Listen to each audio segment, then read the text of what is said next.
talk to experts that you're not an expert of. Whatever that world is, find the expert that you can trust. And the key word there is trust, because my world is about trust. If you don't trust me, you will not give me your money. Are you ready to transform your life? This is a no-nonsense show helping immigrants like you create generational wealth, even while working full-time. Get ready to take notes. Here's your host, Saket Jain. Migrate to Wealth listeners, if you want to manage real estate, maybe you're ready for a lifestyle change. By selling your real estate, of course, you may have to pay substantial capital gain taxes. One option that may help solve this is to learn about doing a 1031 tax-deferred real estate exchange. Because you may be able to defer all of the capital gain taxes, and you could even exchange into a replacement property that may allow you to get rid of all of the headaches involved with being an active landlord. Ray DeWitt is a managing director with Bantanger Financial Services, and his goal is to help you understand all the rules associated with the 1031 exchanges. To learn more, visit their website at bantangerfinancial.com and browse the library of education material. Please be sure to see the disclosures and show notes. Welcome back, Migrate to Wealth listeners. Today, we're going to be talking to a wealth management expert from beautiful state of California, Elliot Kallen. Elliot, how are you, buddy? I'm great. Thanks for having me on. Yeah, man. I know I have not had much time to talk to you before, but just catching up with you off air seemed like I've known you for a long time. Your messaging is a lot good. I've seen a bunch of your work. Elliot, I know you're an author. You're managing 3 different firms. One of them is really impact-driven, which is also very close to our own heart and soul of this company that we work in, Migrate to Wealth. We have our own foundation for that as well. I love the work you do. I love the conversation. Let's just kind of continue that conversation on air now. Great. I'm looking forward to this. Awesome. Elliot, so why don't we start with a question. When you hear the word migrate to wealth, what do you think about that word? So when I think of wealth for the average person, and wealth is not really average, those words shouldn't even be in the same sentence. And I'm a first generation American. I think there are 3 pillars to wealth. And when I think of wealth, I'm talking about money for the moment, or riches. Mm-hmm. And I think first is the accumulation phase. How am I going to accumulate wealth? How do I put it together? Yeah. How do I not lose my family along the way, not lose my soul along the way, but accumulate wealth? And then I think of the second pillar is, how do I not lose what I have? Mm-hmm. In other words, I've changed from growth, and I want to build something up, and I'm going to sacrifice every day of the week for my financial goal here. Phase 2 of the second pillar is, how do I keep it and expand it at a reasonable rate that I don't blow up personally in? Mm-hmm. Nor does my marriage or my family blow up personally in. And then phase 3 of wealth is now, how do I distribute the wealth? Because if I've died with all my wealth, nobody's going to put that on the tombstone. Boy, he died with all his wealth. Lucky man. So that's not a good outcome for anybody. So how do I distribute it? And now we're talking about the end of your life, which could be 20 or 30 years. It's not the last 2 years. But it could be, how do I have an impact on society that's so positive, or an impact on my family that's so positive that they are talking about me for years and years to come in a most positive way, not being cheap, not being selfish, but wow, he made a difference with everything he touched. Dude, that's awesome. I love the definition of wealth. Let's just report those 4 phases. We're talking about accumulating wealth, making sure you protect it and expand it, making sure you have a way to distribute it, and of course, last but not the least, create the impact on not just my family, but everyone else around me. I love that framework. Saket, I think you owe it to society to not just be an accumulator. We live in such a me-oriented world. I'm in California. It's probably a little bit less where you are in Raleigh, but here it's the ultimate me world, the state of California. Yeah. If you're driving a Porsche Targa, if you're driving a Porsche Panorama, I need a 911. I mean, we're so materialistic in California, which is the wrong way to think at society, but we're forced into that, and TV doesn't help, and movies don't help. There's a greater good. What are we making the money for? Now, the greater could be our own family. It does not have to be that I want to build a hospital wing. Yeah. But there's got to be something with a greater good besides yourself. Correct. No, I agree. Completely agree, man. I think as we look at life and the term wealth in similar but a little different way, what we always say is that there are 4 dimensions of life that you have to bring balance into. The first dimension being your mind. You have to make sure your mindset is set right, because no matter, you could be a billionaire or you could be a beggar.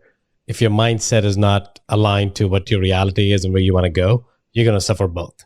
Second is your health, right? Kind of like if you don't have a healthy body, no matter how much money you have. And I always go back to the example of Steve Jobs, right? All the money couldn't get him to health, right? He passed away with a cancer, which is kind of sad when you look at it, like all this money, and the guy is amazing. He has made such a big impact in the world in terms of his dent in the universe was the stuff that we're talking about, and all that stuff, we're still using that stuff. And really the third dimension there is relationships for us. So those three aspects are very important. When we say somebody's trying to create wealth, we're trying to say you're creating richness in all these environments. I know we were talking about off air about Indian wedding that you recently attended, the richness of the culture, the richness of the relationship. Not that it doesn't exist in other countries. Of course, I'm from India, so I'm biased. That's where I grew up. So definitely there's a lot of importance that's put in the personal relationships. Again, no society is perfect. Every society's got its own issue. Every relationship's got an issue, but a lot of emphasis in trying to put into what my relationship is. The next component is, okay, money. Money is needed, right? So don't let anyone fool that money is not needed. I'm not going to say that you can live as a hermit through your entire life and have your right mind, your right body, and your right relationship, and you'll be fine forever. No, you won't be. You may be, but let's make sure we give homage to the aspect of life, which is money, which buys you what? Does it buy you a Porsche 911? Does it buy you a Ferrari? Or does it buy you time, right? Because if it buys you time, now you have created an ultimate freedom. Because if it buys you time, now you can focus on everything else that's important for you. But if you don't have the money and the freedom of time, you're kind of stuck, right? Which happens to a lot of our people who are businessmen or 9-to-5 workers and they're all trading time for money, which is fine to a certain extent. And that goes back to your accumulation phase. Maybe it's fine for the accumulation phase that you have to do that, but you have to make sure that you can keep checks and balances in place. And last but not the least for us is also impact. And we're looking at all these things they're not sequential. They have to all play the role at the same time. Now, some vector in your life, at some point when you're in the accumulation phase, maybe your vector of money goes up because there's only so much time we have to make that money. So like maybe your vector goes a little bit off balance on that, but then you bring it balanced back in life with relationships and everything. So I think we're talking the same language. We just use different words. So I love that definition from you. So now let's talk about, where are you in your wealth journey, Elliot? No, that's a great question. I rarely get asked that. I want to give you one more perspective on balance because I think you're so spot on with what you've said. I love the mind and the body. Let me give you another way of looking at it also, and that is that I think there are three balls in the air that you are juggling all the time. Mm-hmm. One is your family. Assuming you have a family, you're trying to be a great parent all the time to your kids because we owe it to them. We brought them in the world. They don't owe it to us. Right. We owe it to them. Right. You're trying to be a great spouse all the time or a competent spouse.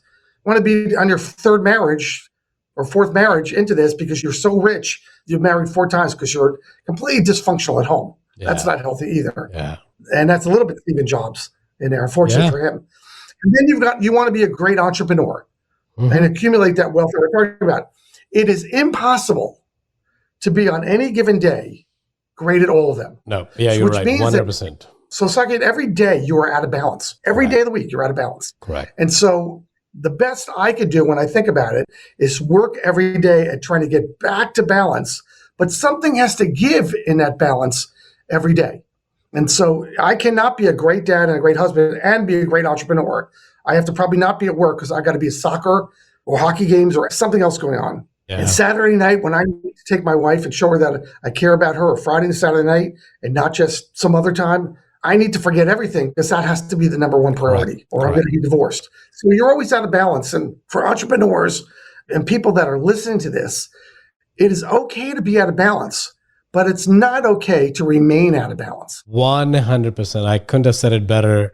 You need to things are going to get off balance. So if you're trying to keep everything in balance all the time, you're going to go crazy.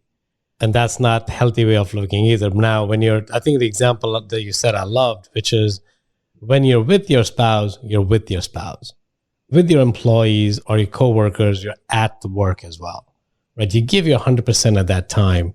What our spouses and what our kids are craving for, and I've never really gone out and asked my wife and kids that question, but I'm assuming they're not looking for quantity of the time, they're looking for the quality of the time.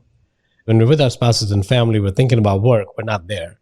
We may be spending 10 hours a day with my kids and family, but if all I'm thinking about is work, that's not the quality, right? So it's kind of like when I was launching my business, which happened last December, when I launched it full time and I left my job, one of the advice that one of my mentors gave me is that same thing.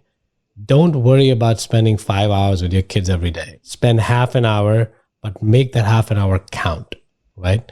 And that's exactly what we are saying, is that you have to figure out what balance means for you. And everyone is going to define it differently. Is it a daily balance? Is it a weekly balance? Is it a monthly balance? You have to make sure at the end of whatever time frame you pick, you're happy with the score you're giving yourself, because nobody else can give you the score. You know internally, were you a great dad for X number of days, X number of weeks, X number of months? You figure out your time frame, and you were not. You reflect on that and figure out, is that important to you? And maybe it is, maybe it isn't. Who am I to say that it's important? If it's important, something's got to change. Only you can figure that out. So thank you for bringing that up, Elliot. I really, really appreciate that. I put a lot of emphasis on that for my life. I'm not perfect. If you ask my wife and kids, my life's all off balance. That is a constant work in progress for me. But I like the reminder by talking to people like yourself, like, you know what, there's nothing perfect balance. We'll just do our best every day to keep all the balls in the air. Let's not drop any ball. And you remember, their job is to keep you grounded. Oh my God. They do that job very well, my friend. Very well. So yeah, let's talk about your journey about wealth, man. Where are you in your journey? That's a really terrific question on where am I? I feel like I'm always in the growth phase. Yeah. I'm always go growth. So coming out of the New York market where I grew up from the better part of my young life, and my dad was a small business person that was always working hard, kind of on a treadmill in a lot of ways, and didn't have a lot of success, made enough money to put 2 of his 3 kids through college. I didn't need his money, but it cost him the better part of his life to do that. Yeah. And he came from the Depression and World War II, where he was taught that life is work and work is life, and everything else is kind of fooling around. Yeah. Now, that's terrible. But they taught that. And so for me, it has always been in growth. I've always wanted to grow the businesses. But when I was growing, I sold 3 companies already. I've started and sold 3 companies along the way. But in this company that I started 30 years ago in California, it started at the same time my twins were born. And then I had another one after 16 months later, another son. But it also started when my marriage began to slowly unravel on that. So I got out of balance. And so when your marriage starts to slowly unravel, you work at putting your balance back together by working more, which only exacerbates the problem you're already in. I ended up divorced for no cause of any one particular reason, but I never wanted that to happen the rest of my life again. I knew that I'll never get divorced again if I'm in control of this, which you're not always in control of that. But I knew that. But what I decided at that moment is because when my kids were young, they were really young, 7, and 6, that's really young, is that I would not put them in daycare. I would leave work at 3 o'clock on the days I had them, which was about 70% of the time. Yeah. And I would pick them up and I would be involved in their lives, every step, sports, after school activities, whatever it is. Yeah. And I paid that price at work because other people, and I grew quickly, but I knew I could have grown faster if I just kept working. And here's a really interesting thing that happened, Sakit. About 3 years later, my twin daughter was 10. And we were talking one day. She said, you know, Dad, I think you're a much better father because you're divorced. You gave me a puzzled look. That's kind of the look I gave her, like, really? And she said, because if you were still married to Mom, every spare minute of the day, you would want to work. That's a fair point. How old was that child when he or she said that? At 10. Oh my God, I'm just amazed. That's amazing. So think about it even more like, okay, I'm even more committed to being a great father.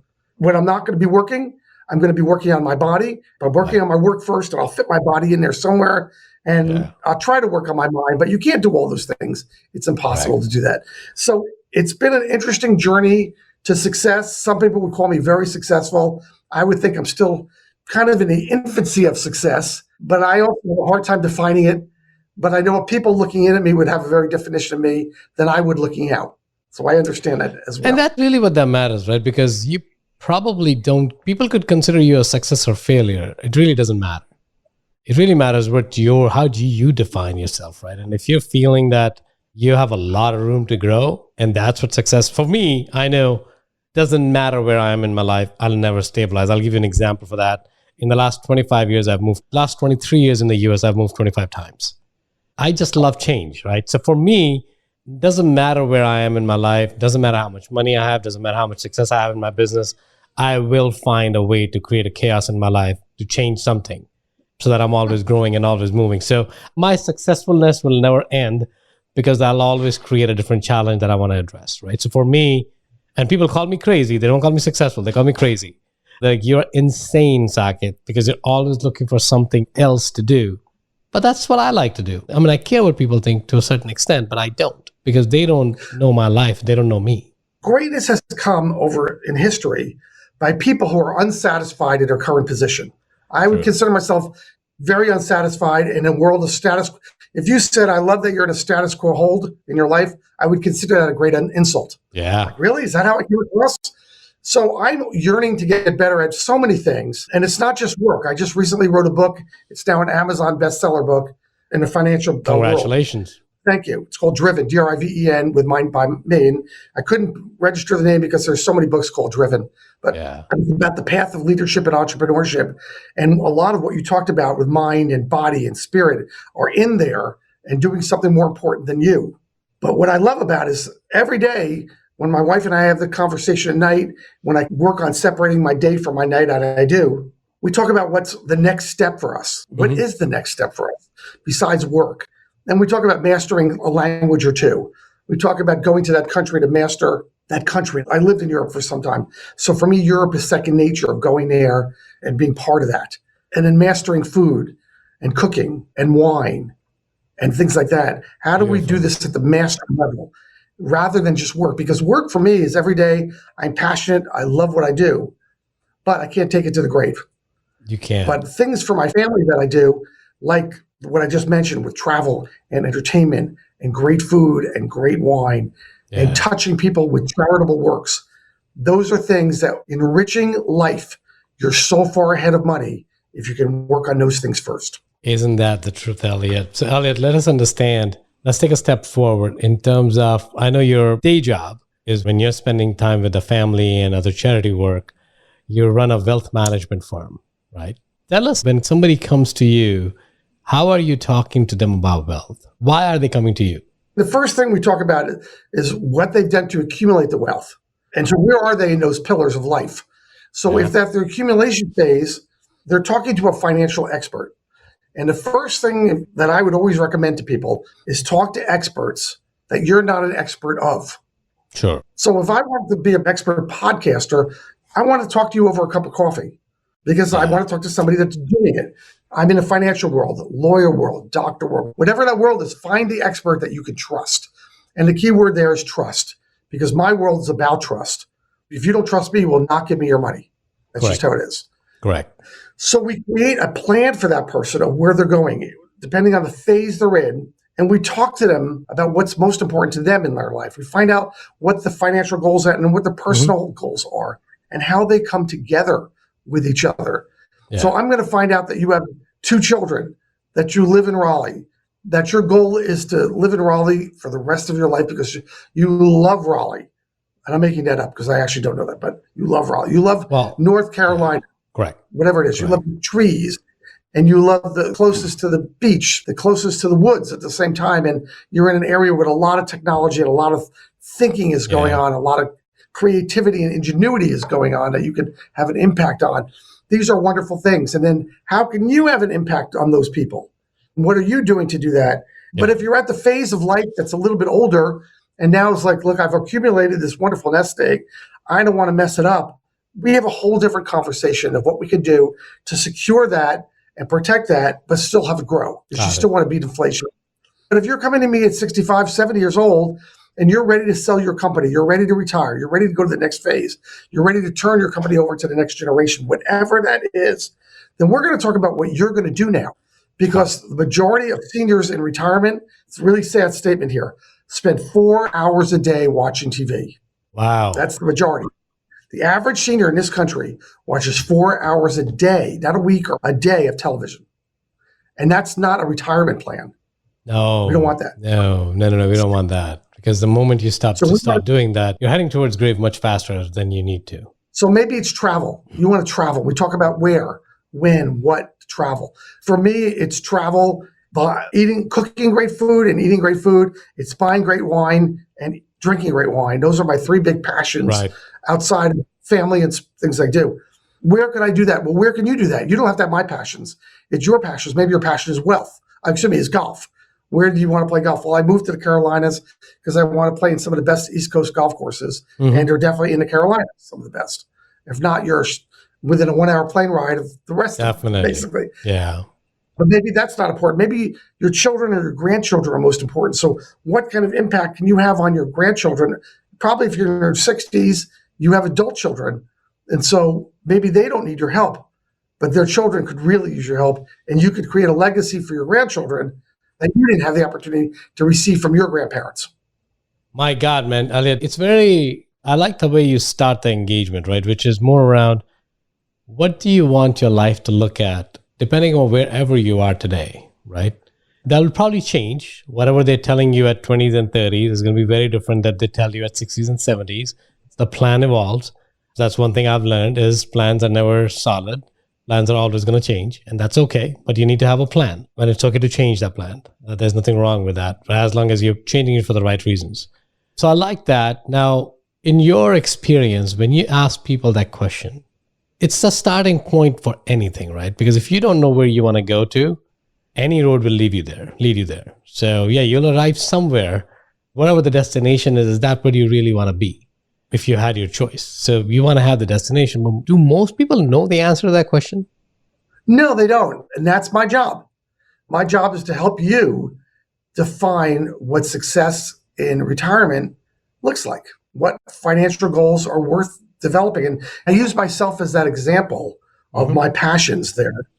Because 10 years ago, I sat down with my wife and I said, I do this for a living. So let's come up with our own passions.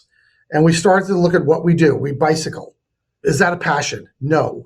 We love food and wine. That's a passion. We play golf. Is that a passion?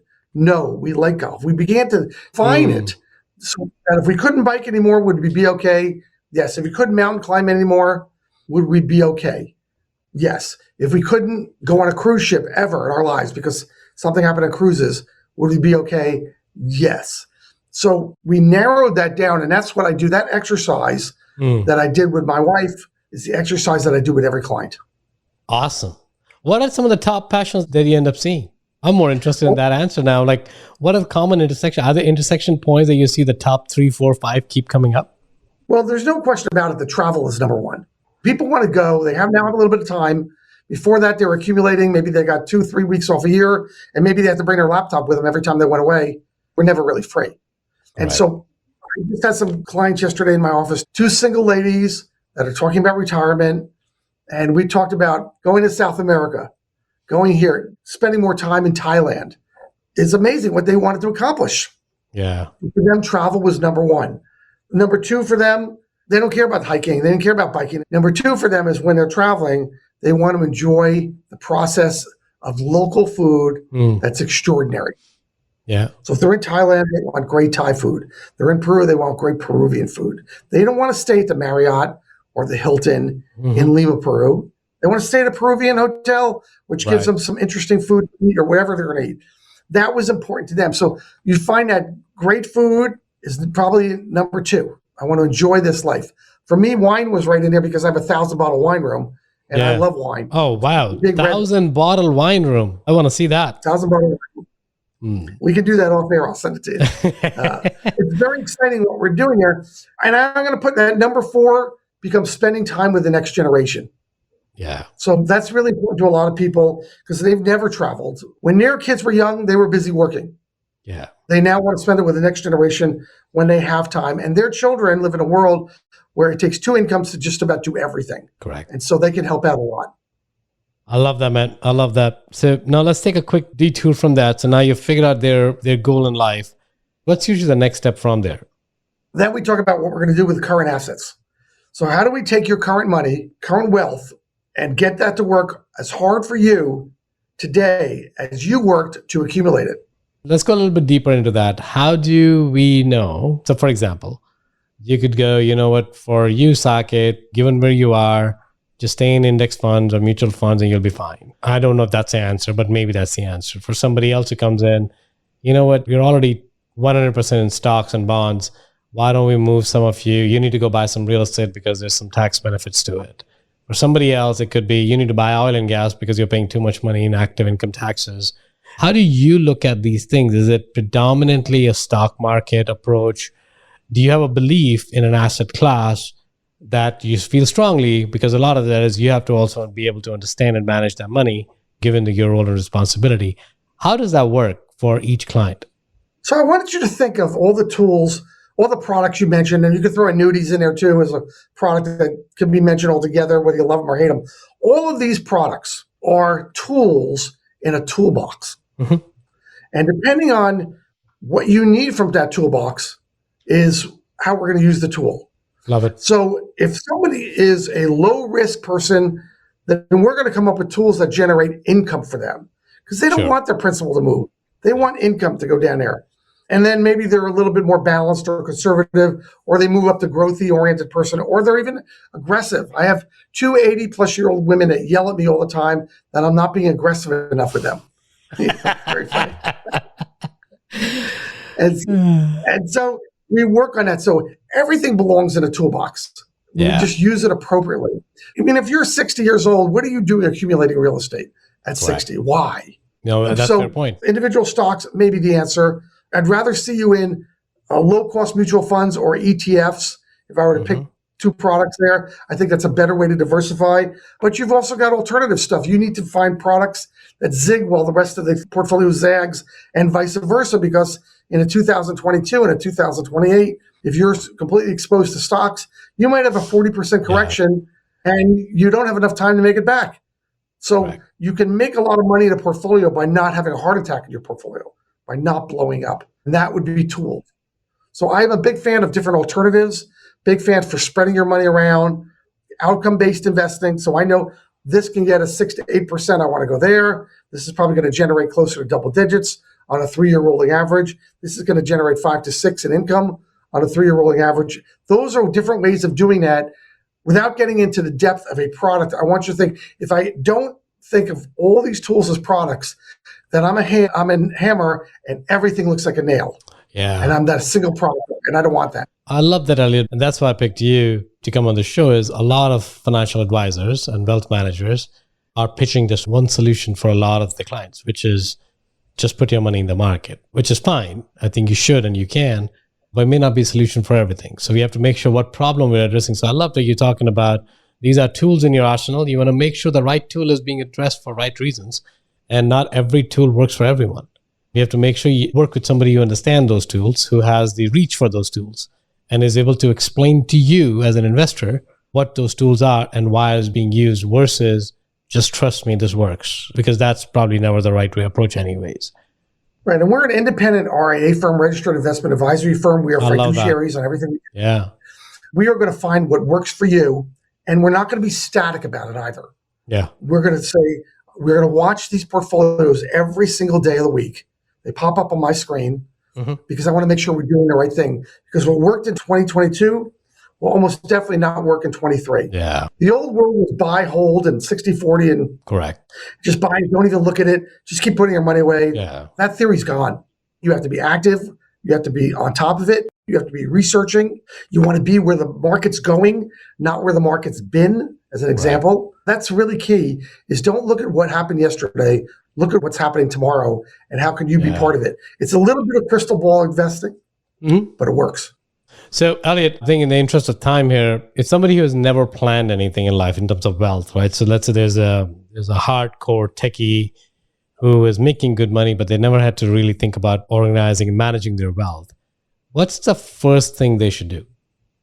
I'd seek out professional advice. Of course, they could reach out to you. That's one solution. I would love that. I have clients in about 30 different states.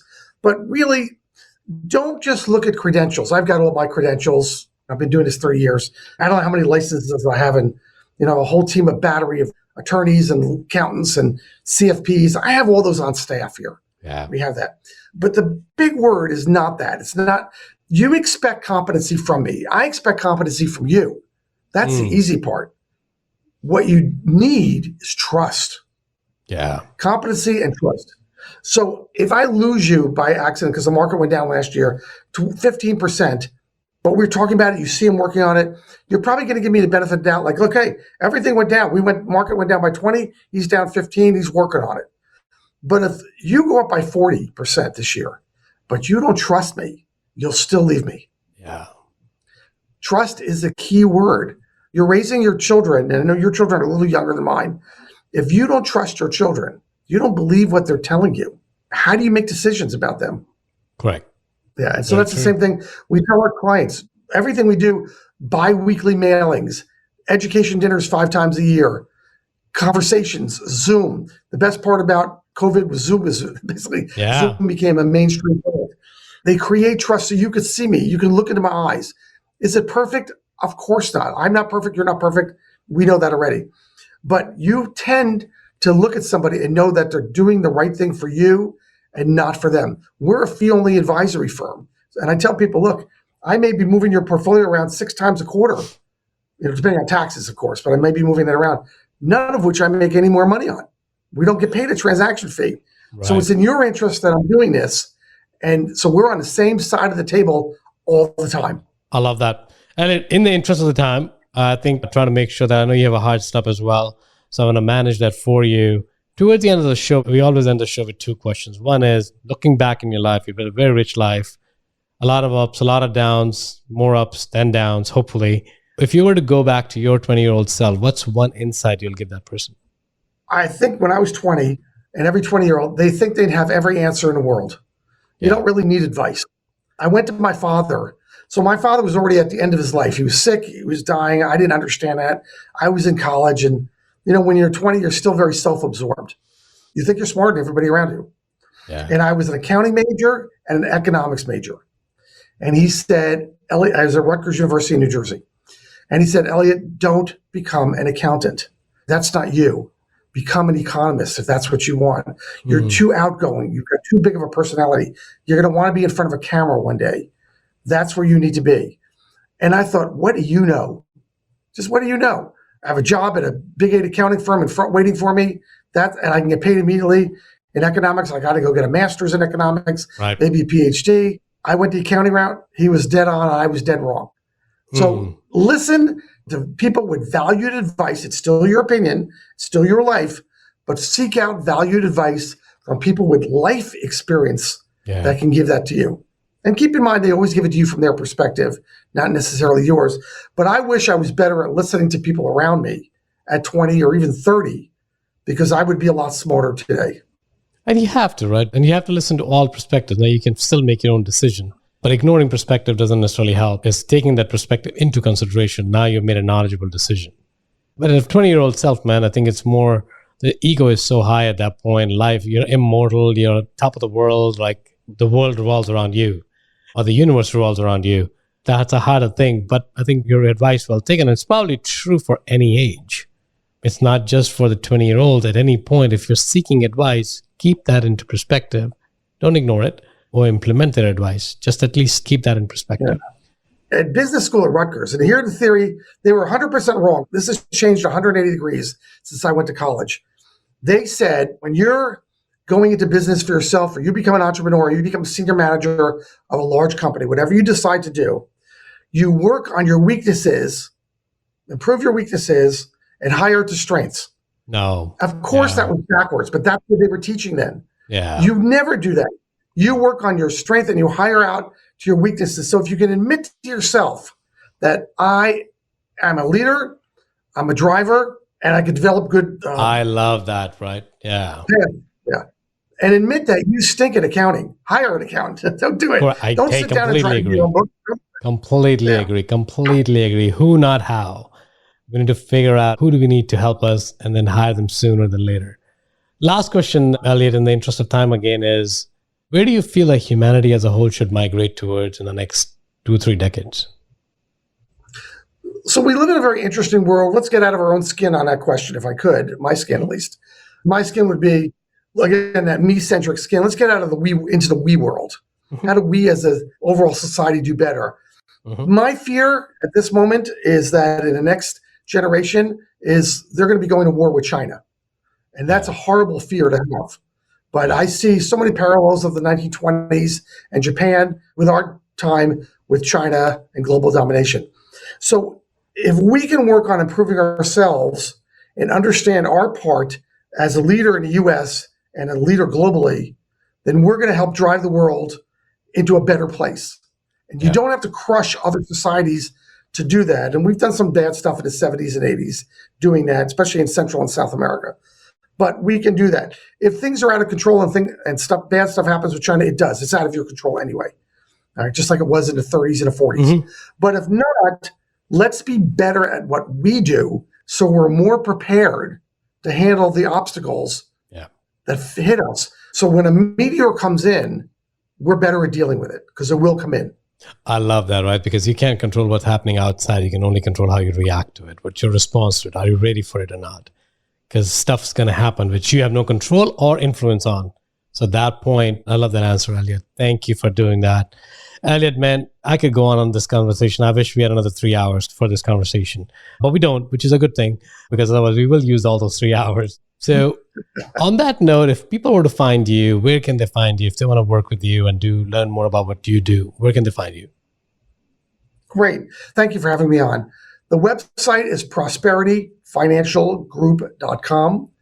My email is Elliot, ELLIOT, @prosperityfinancialgroup.com. And my cell, best place to reach me, Pacific time zone, is 510-206-1103. Perfect, man. We'll make sure. And I'd urge everyone to go check out that book. For the man who spent so much insights in 40 minutes, you can only imagine what he threw out in that book. Driven. I'm assuming you can find that on Amazon because it's an Amazon bestseller. Well, Elliot, thank you again for the call, man. I'm pretty sure we will set up another time to have you back. Love that. Thank you so much. Take care, buddy. If you got value from this episode, you might consider sharing this content with a friend. But most importantly, be sure to take action on what you've learned. One way you can take the next step is to connect directly with Saket on an investor call. That link is waiting for you in the show notes below. The content of this podcast is for informational purposes only.